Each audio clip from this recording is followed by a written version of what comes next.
silakan. Kami dari kelompok bertanya bagaimana proses penggunaan kurikulum di sekolah ini, apakah sudah mengikuti kurikulum mereka atau masih penyesuaian atau masih K13? Terima kasih pertanyaannya. Jadi SDN 7 Sintang ini untuk tahun ini menggunakan kurikulum Merdeka secara penuh. Artinya kelas 1 sampai kelas 6 itu menggunakan kurikulum Merdeka sesuai dengan anjuran dari Permendikbud, ya. Itu sudah semua. Ya. Apakah kan dari pergantian kurikulum ini pasti ada perubahan yang signifikan, baik dari penyebutan misalnya dari segala modul, FP dan sebagainya. Dari perubahan ini apakah ada kesulitan yang dialami oleh Bapak Ibu Dewan Juri, Pak? Yang pastinya kalau ganti kurikulum itu kan, apalagi sekarang nih ya, dari RPP ke modul ajar, ya itu kan sebuah perubahan yang kalau menurut saya signifikan lah kan, apalagi ditambah dengan nantinya itu ada P5, ya sehingga guru harus menyesuaikan dengan kurikulum yang ada. Tetapi memang kita kan memiliki PMM, jadi nanti arahnya itu ke PMM, ya jadi mereka banyak ambil modul itu di PMM. Tapi ya kalau kesulitan pasti ada kesulitan, karena penyesuaian kan. Iya, benar Pak. Untuk perkembangan peserta didiknya bagaimana Pak? Apakah mengalami kesulitan juga semenjak perpindahan kurikulum? Ya, kalau peserta didik ini kan hanya mengikuti penyampaian dari guru. Kalau kurikulum ini sebenarnya tidak terlalu banyak merubah sih kalau dalam sistem pembelajarannya. Ya, tidak terlalu banyak merubah, hanya gaya belajarnya.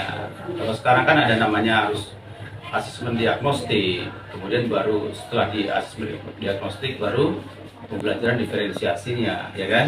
Ya, kalau untuk siswa itu tidak terlalu lah. Yang banyak imbasnya ke guru, dan guru harus merubah ini itu.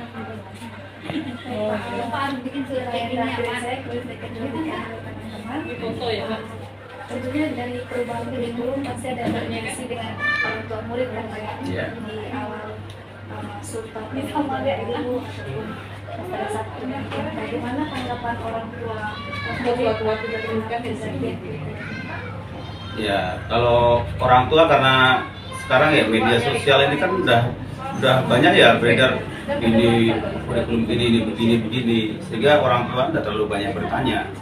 Artinya apa yang menjadi kurikulum di sekolah itu, ditetapkan di sekolah itu mereka mengikuti.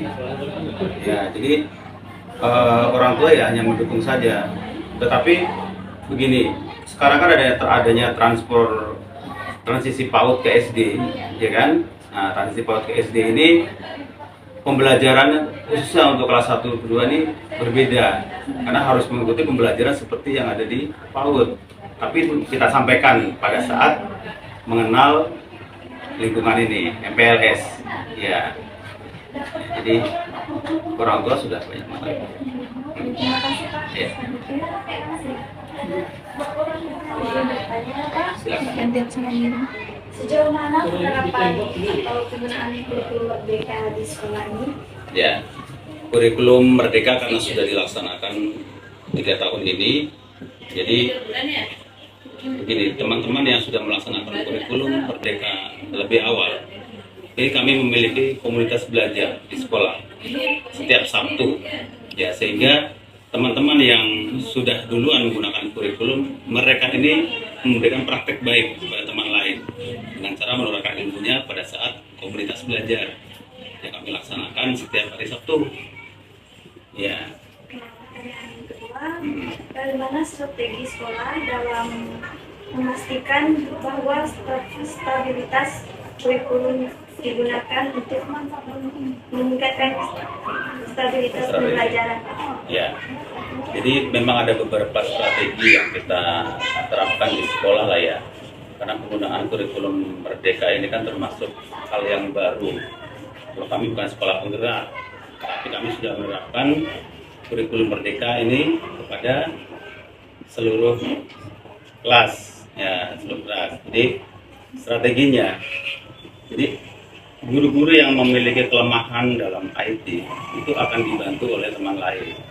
Kemudian bagaimana cara membuat modulnya, bagaimana membuat CP-nya, ya kan, ya KKTP-nya, itu semuanya kita pelajari dalam komunitas belajar itu, ya sehingga kalau kami lah ya kurikulum Merdeka ya tidak terlalu sulit lah, karena memang di sini ada guru penggeraknya.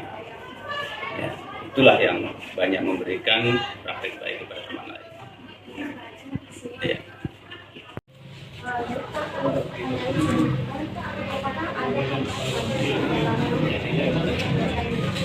Ya, seperti sudah saya sampaikan dari awal tadi, karena di sini penerapan kurikulum Merdeka itu sudah 3 tahun, jadi hambatannya tidak terlalu banyak.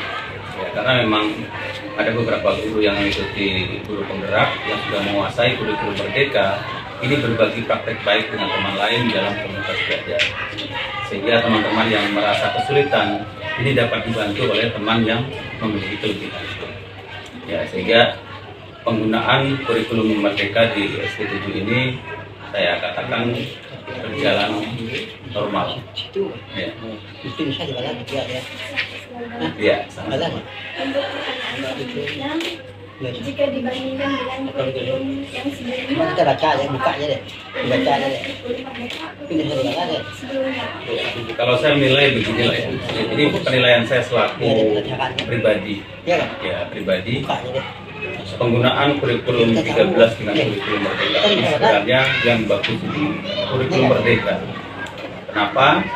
Karena di kurikulum Merdeka ini sudah ditentukan mapelnya. Tapi kalau kurikulum 13 ini kan menggunakan tema.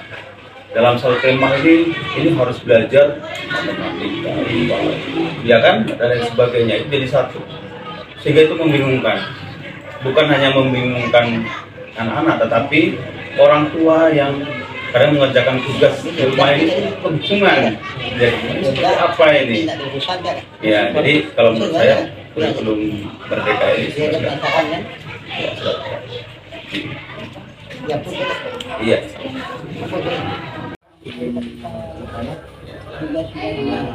Jadi di perubahan kurikulum ini menurut Bapak selaku kepala sekolah, bagaimana tanggapan Bapak atas berlakunya perubahan kurikulum 2013 mereka? Saya menyambut sangat baik kurikulum Merdeka ini, ya, karena kurikulum Merdeka ini orientasinya untuk siswa, ya, siswa semuanya. Jadi bagaimana kita meningkatkan kualitas hasil belajar itu semuanya ke siswa. Ya, jadi kurikulum Merdeka ini kalau saya sudah tepat lah, sudah tepat, karena di dalam kurikulum itu sudah apa ya, masing-masing mapel itu memang sudah dikhususkan. Ya, tidak seperti K13 tadi itu kan satu tema harus belajar ini pusing. Ya, jadi kalau ini ya saya sudah sepakat lah, bagus. Pertanyaan yang kedua, bagaimana peningkatan mahasiswa setelah melakukan perubahan kurikulum? Apakah adakah Siswa atau mahasiswa? Siswa ya. Jadi peningkatan artinya dari hasil belajar atau kualitas belajar ini. Kalau dari kualitas belajar, kurikulum Merdeka ini kan tidak mengedepankan angka, tetapi bagaimana anak ini bisa apa? Bukan dapat nilai berapa, ya kan? Contohnya dikaitkan dengan P5. P5 ini bagaimana anak ini bisa membuat sesuatu, ya, melalui proses.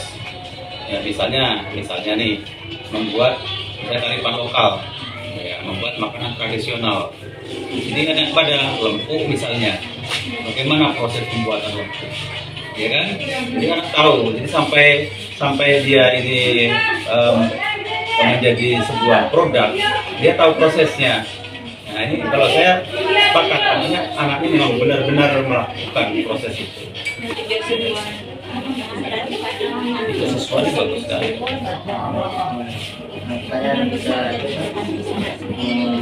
apakah ada seperti perubahan jam pelajaran dengan ditanyakan Jam pelajarannya? Ya, tentu beda. Karena kurikulum 13 ini kan dia menggunakan tema ya, sedangkan ini kan menggunakan mata pelajaran. Kemudian ditambah lagi dengan namanya P5. Nah, P5 itu bagian daripada misalnya gini, agama itu 4 jam, tapi 3 jam untuk belajar, yang 1 jam untuk P5. Ya, dalam artian kalau menggunakan waktu itu nggak jauh beda. Nah, waktu lebih beda, kurang lebih. Memang sudah diatur, ada aturan kurikulumnya itu kan, struktur. sekian Ya. Baik, terima kasih Pak atas waktunya. Saya hanya menyampaikan dari pertanyaan dari teman-teman, tadi sudah cukup banyak yang ditanyakan gitu. Nah, kalau saya tadi mau mendengar pemaparan dari Bapak sendiri ya. Tadi Bapak kan ini kurikulum Merdeka ini sudah 3 tahun ya. Iya. Nah, sementara di SD 07 Sintang ini secara fullnya diterapkan di tahun ini. Iya. Ya. Untuk tahun kebelakangannya kemarin Pak, apakah sudah diterapkan misalnya dari kelas 3 atau sampai kelas 6 gitu Pak? Oh iya. Terima kasih. Jadi tahun sebelumnya itu kan tahun pertama itu penerapannya di 14. Tahun kedua itu kelas 2 dan 5. Nah, di tahun ketiga ini kelas 3 dan 6. Sehingga pada tahun ini memang semuanya sudah menggunakan kurikulum Merdeka. Ya, jadi kurikulum 13 goodbye ya. Ya. Baik Pak. Nah, tentu di dalam kurikulum Merdeka ini kan kita nih serba dituntut, misalnya harus terbiasa dengan gadget, IT gitu ya Pak ya. Nah, apakah ada kesulitan atau tantangan tersendiri nih? Karena kalau kita lihat di SD ini kan masih agak terbatas penggunaannya, khususnya para siswa. Beda dengan SMP dan SMA Pak ya. Nah, apakah ada kesulitan atau tantangan tersendiri Pak? Ya. Pastinya ada kesulitan dalam penggunaan IT ya. Ya, SD ini menggunakan mouse saja dipegang ke sini, ininya kemana itu kan? Ya, itu salah satunya kesulitan karena kami punya lab komputer. Ya, jadi di semester ini memang kita sudah memprogramkan untuk kegiatan ekstrakurikuler untuk penggunaan teknologi. Artinya anak-anak kita nanti akan kita buat kegiatan ekstra yang nantinya bisa menambah wawasan dan keterampilan untuk penggunaan teknologi. Ya, jadi kalau ditanya ada nggak kesulitan, pasti ada kesulitan. Ya, apalagi kami ini kan setiap tahun itu penggunaan ada namanya asesmen berbasis komputer kan, ANBK. Ya, jadi di ANBK itulah nanti anak-anak kita diuji penggunaan IT-nya bisa atau tidak, karena mempengaruhi rapot pendidikan. Ya, jadi ada kesulitannya. Makanya kami ada solusi untuk kegiatan. Ini mungkin pertanyaan terakhir ya. Silakan. Tadi kan di kelas 1 atau kelas 2 kan masih transisi dari PAUD ataupun TK ya Pak ya. Ya. Nah, dalam solusi dalam mengajar ini, mereka ini, apakah ada cara tersendiri Pak? Gitu. Ya. Khususnya gitu. Teknik tersendiri bagi mereka. Gitu. Karena transisi PAUD SD ya, dari PAUD ke SD ini kan baru tahun ini ya. Ya, dan kami menerapkannya baru tahun ini untuk transisi. Dan kebetulan guru kami ini dipanggil kemarin ke Jakarta untuk mengikuti transisi PAUD. Ya, sehingga pada tahun ini untuk MPLS-nya, masa pengenalan lingkungan sekolah, ini guru yang ikut ke Jakarta itu saya jadikan koordinator di kelas 1 untuk pelaksanaan transisi PAUD. Jadi menularkan ilmunya kepada teman lain. Kalau ditanya misalnya ada enggak kesulitan atau apanya itu kan, karena baru dilaksanakan tahun ini. Ya baru beberapa hari kan PLS ini. Ya, kalau untuk pembelajaran transisi PAUD-nya belum. Ya, kami baru menuju ke sana. Kami memang baru tahun ini. Ya. Baik, mungkin itu aja Pak. Ya.